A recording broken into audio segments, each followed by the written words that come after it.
A very good morning to all. I, Ravindra Rao from Kotak Securities Commodity Research Desk, welcome you all to this edition of Weekly Commodity Podcast. After some sharp moves, we have seen gold and silver both trading in a broad range. Gold has failed to sustain about $2,000 an ounce, and silver has failed to sustain about $28. And as a result, we have seen some kind of a correction coming in both gold and silver. However, gold is holding the $1,900 mark very strongly, and in case of silver, 26 to $25.50 is seems to be a good support, and we have seen prices bouncing back from these levels. ETF investors who have been very instrumental in this gold and silver's up move have moved to the sidelines, mainly because there are no major triggers as of now which might prop up gold and silver prices. Although there are a lot of factors in the background, there are no major fresh triggers coming out for both gold and silver. The key area of focus this week is Fed Chairman Powell testimony and US economic data.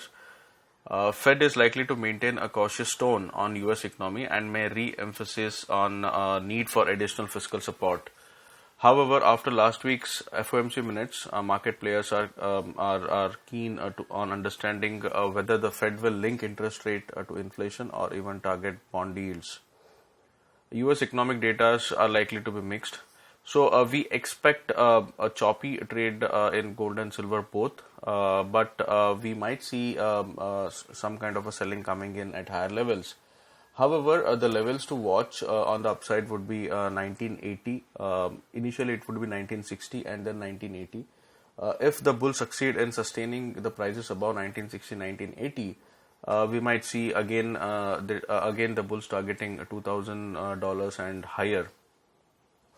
On the flip side, until 1960 holds, there is a chance that bears might have an edge, and they might again pull it lower towards 1920 and 1910, which is a very, very strong support, which if breaks, we might see gold prices moving lower again towards 1870, 1860 dollar per ounce level. So we expect a kind of a broad range move again in this week, but as I mentioned, 1960 would act as stiff resistance, and until that holds, the bias would be slightly on the lower side. Whereas in case of silver, on the upside, resistance is near $28, and until that holds, the bears might have an edge. But on the lower side, $25.50 an ounce would be a good support. And until that holds, we might expect silver also to trade in this very broad range. In the domestic market on MCX, the support level in case of gold comes to 50,500, and on the higher side, the resistance is near 53,300 in the active October month contract. In MCX, because of the appreciation in the rupee, we have seen prices moving much below as compared to its international counterpart. So Indian rupee movement against the dollar would be very important to watch for gold's movement in the Indian market. In case of silver, 64,500, 64,000 would act as a stiff technical support.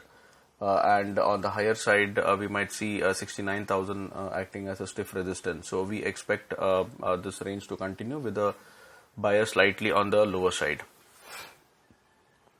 Coming to energy, I would like to start with natural gas, because natural gas has witnessed a sharp movement in the past week. In our last podcast, we had mentioned that natural gas has given a breakout, and dips might again emerge into a buying zone, and that has happened, and we expected it to test around 190 194 levels, and last week we saw a kind of a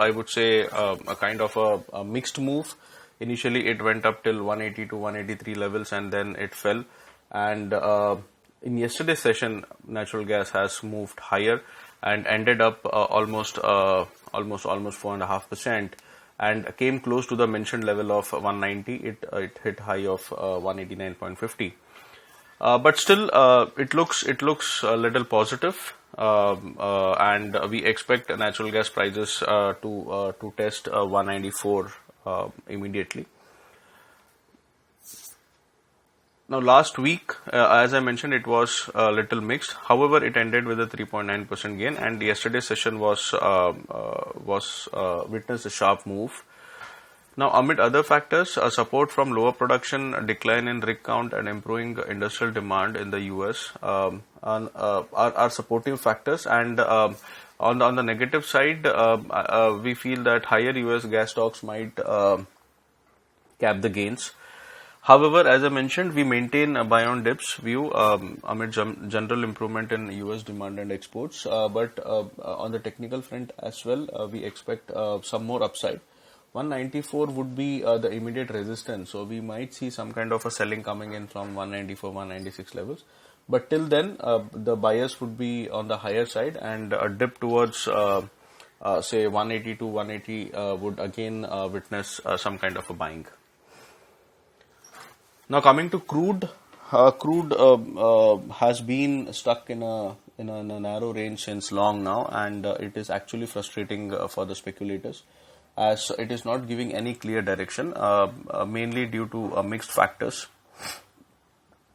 Lately, the focus has shifted to storm activity in Atlantic, as Hurricane Marco and Tropical Storm Laura are set to hit the US mainland back to back in the next few days.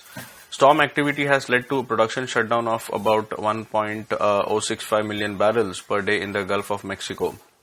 Now, amid mixed factors, we might see some kind of volatility in crude oil prices due to the hurricane activity.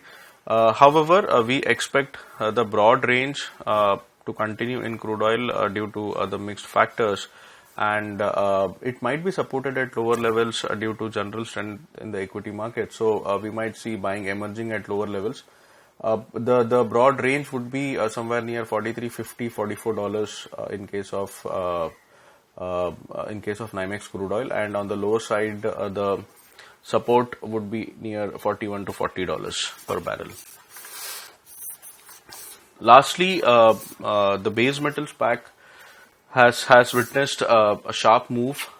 We mentioned in our last podcast that nickel zinc might perform well, and in fact, the last week best performers were zinc and nickel. Zinc has ended the week with a 3.7% jump, and whereas nickel had moved up by 2.3%.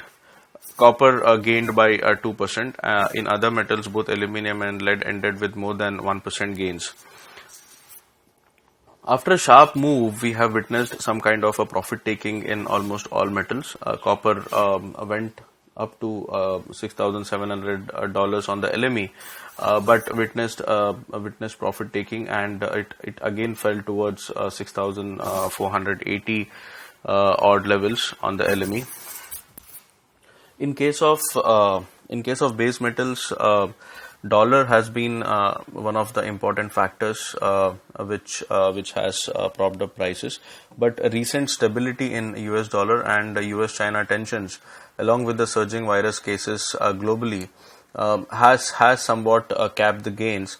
Whereas demand optimism, especially from top consumer China, gains in global equity indices, and signs of progress on virus vaccination and treatment front has supported the base metals pack on the lower levels.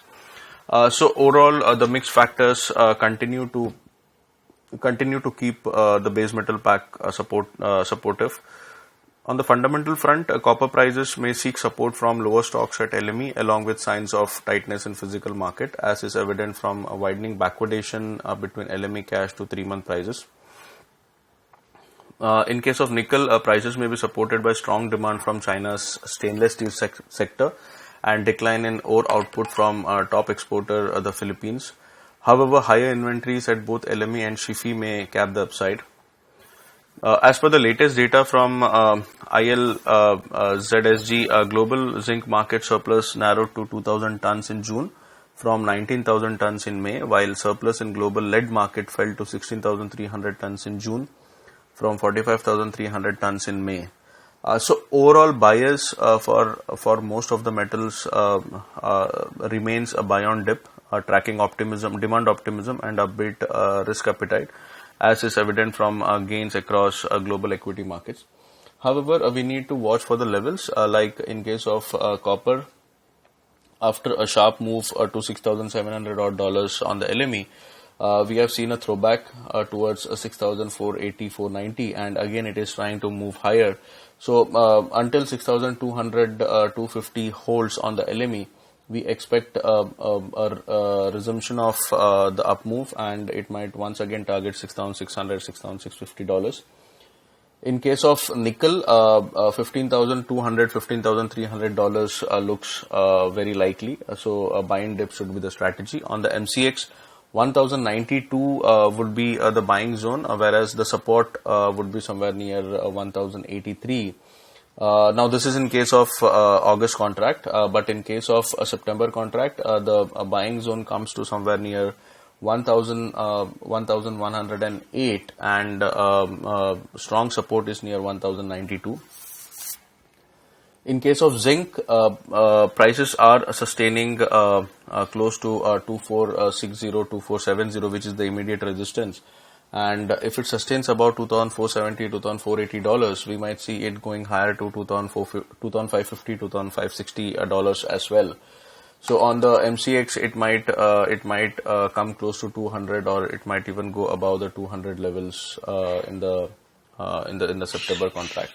So zinc, we expect if the prices sustains about 2,470, the price might move higher. Until then, there might be some kind of a selling coming in at higher levels. And in case of lead, there is a chance of it testing $2,036 to $2,040 on the LME. So lead also looks a buy and dip counter. So overall, the base metal pack looks positive, and buy and dip would be the overall view for the entire base metals pack for this week. Well, that's it on this edition of weekly commodity podcast. I wish you all the best, and I wish you a happy trading week ahead. Thank you.